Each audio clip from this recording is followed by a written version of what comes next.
તેલ વગરની ગરમીમાં એકદમ ટેસ્ટી ચટકારેદાર આવી ચાટ મળી જાય તો મજા જ આવે ને.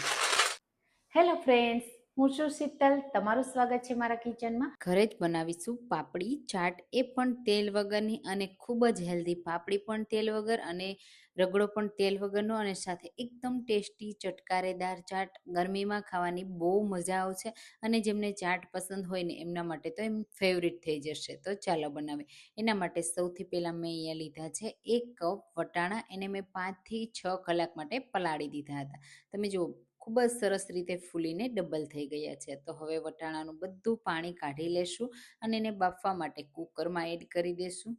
સાથે એડ કરીશું 1 નંગ ટામેટું. તો આ રીતે એના 2 ભાગ કરી એડ કરીશું. અને 2 મીડિયમ સાઇઝના બટેટા લીધા છે, એની છાલ કાઢી આ રીતે રાખી દેશું. હવે હળદર પાવડર, તીખાશ જોઈએ એ પ્રમાણે લાલ મરચું પાવડર અને થોડું મીઠું સ્વાદ પ્રમાણે એડજસ્ટ કરી અને સરસ રીતે આપણે વટાણાને બાફવાના છે. તો પાણી એડ કરીશું. થોડા વટાણા ડૂબે અને બટેટા ડૂબે ને એટલું જ પાણી એડ કરવાનું છે. અને હવે આપણે ગેસની લો ટુ મીડિયમ ફ્લેમ ઉપર 4 વિસલ થાય ને ત્યાં સુધી બફાવા દેવાના છે. એટલે વટાણા સરસ એવા બફાઈ જશે ત્યાં સુધીમાં આપણે તેલ વગરની પાપડી તૈયાર કરી લઈએ. એના માટે 1 કપ ઘઉંનો લોટ લેશું. એમાં એડ કરીશું આપણે અજમા. તો અજમા તમને જેટલા પસંદ હોય ને એ રીતે એડ કરવાના.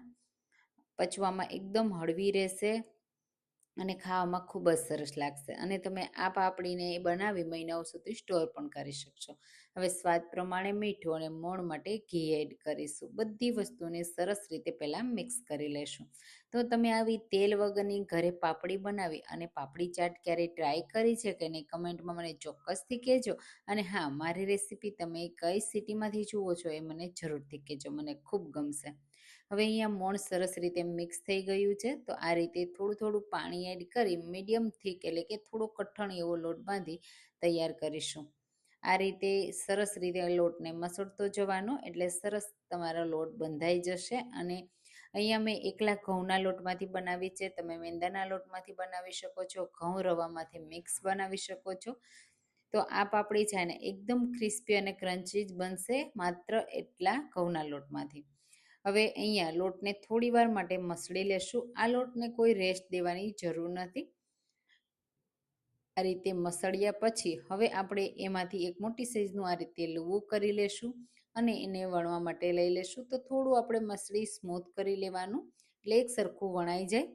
અને હવે આ રીતે પાટલા ઉપર જો જરૂર લાગે ને તો કોરો લોટ એડ કરવાનો, બને ત્યાં સુધી નહીં એડ કરવાનો. પહેલાં આ રીતે વણી લેવાનું અને થિકનેસ થોડી આપણે મીડિયમ રાખવાની, બહુ જાડી પણ નહીં અને પતલી પણ નહીં. જે રીતે આપણે શક્કરપારા કરીએ ને બસ એવી જ.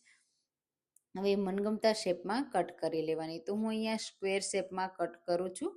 તમે જેવો પસંદ હોય ને પાપડી ચાટનો, અને રાઉન્ડ શેપમાં જો પૂરીની જેવી બનાવી હોય ને તો એ રીતે પણ તમે કટિંગ કરી શકો છો. આ રીતે હું સ્ક્વેર શેપમાં કટ કરું છું.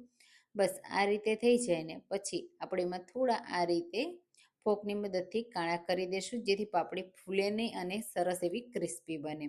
હવે આપણે તેલ વગરની બનાવવાના છીએ તો આપણે એર ફ્રાયરમાં બનાવવાના છીએ. તો આ રીતે એર ફ્રાયની ટ્રે લઈ લેશું અને બધી જ આ રીતે ગોઠવી દેશું.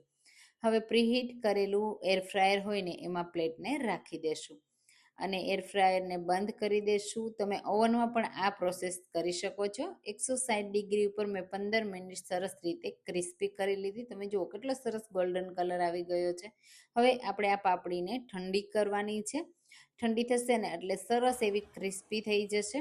તો અહીંયા તમે જુઓ મેં ઠંડી કરી અને પછી તમને બતાવું છું કેટલો સરસ અવાજ આવે છે. અને તોડીને પણ બતાવી દો કેટલી સરસ ક્રિસ્પી બની છે. તો છે ને એકદમ આસાન તેલ વગરની બનાવવાની.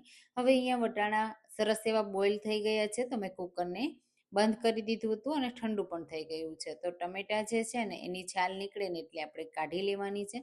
અને જે બટેટા છે ને એને પણ લઈ લેવાના છે. ગરમ ગરમ છે તો એટલા માટે ધ્યાન રાખવાનું. પહેલાં આપણે આ રીતે મિક્સ કરી દઈશું એટલે ટમેટા સરસ રીતે આ જે રગડો છે ને એની સાથે મિક્સ થઈ જાય. હવે આપણે એમાં એડ કરીશું પાણી. તો તમને ગ્રેવી જેટલી પસંદ હોય ને એ રીતે પાણી એડજસ્ટ કરવાનું. અને હવે જે બાફેલા બટેટા છે ને એકદમ ગરમ છે એટલે આ રીતે ખમણીને એડ કરી દઈશું. સરસ એવા બફાઈ પણ ગયા છે. આખા એડ કરી અને પછી મેશ કરશો ને તો પણ મેશ થઈ જશે.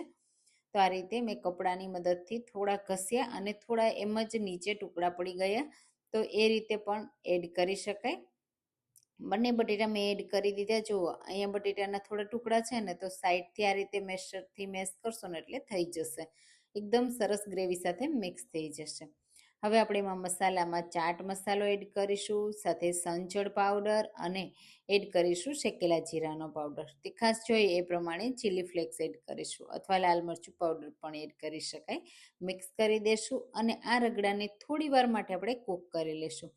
તો અહીંયા બિલકુલ હવે આપણે તેલ પણ એડ નથી કરવાનું અને તેલ વગરનો આપણો રગડો બનીને તૈયાર થઈ જશે. આ રીતે ઉકળવા લાગે ને ત્યાં સુધી ઉકાળી લેવાનો. થીક પસંદ હોય તો એ રીતે, અને તમને જો પતલો પસંદ હોય તો એ રીતે. થોડા લીલા ધાણા એડ કરી દેશું. આ રગડામાંથી તમે ઘણી બધી ચાટની રેસીપીઓ બનાવી શકો છો. રગડાપુરી પણ તમને આ રગડામાંથી બનાવીને ટ્રાય કરવા જેવી છે. તો હવે આપણો રગડો રેડી થઈ ગયો, તો પ્લેટ સજાવી લઈએ. તો ગાર્નિશિંગ માટે આ રીતે રગડો પહેલાં નીચે પ્લેટમાં રાખીશું. ઉપરથી ખાટી મીઠી અને ગળી એવી ચટણી એડ કરીશું. સાથે મીઠું દહીં, ગરમી હોય ને એટલે જરૂરથી એડ કરજો, બહુ ટેસ્ટી એવું લાગશે.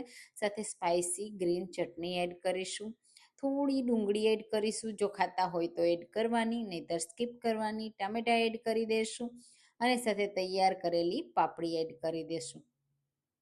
આ પાપડી એકદમ ક્રિસ્પી ક્રન્ચી લાગશે ખાવામાં. સાથે દાડમના દાણા અને ઉપરથી લીલા ધાણા, સેવ એડ કરીશું. ચાટ મસાલો સ્પ્રિંકલ કરી અને આપણે ક્રિસ્પી આ રગડા પાપડી ચાટની રેસીપીને એન્જોય કરીશું. તો તમે જો આવી રેસીપી ટ્રાય ના કરી હોય તો જલ્દીથી ટ્રાય કરજો. નાના બાળકોથી લઈ મોટા બધાને બહુ પસંદ આવશે. તો ચાલો જલ્દીથી તમે પણ આ રેસીપી ટ્રાય કરો. ફરી મળીશું એક નવી રેસીપી સાથે. Thank you for watching.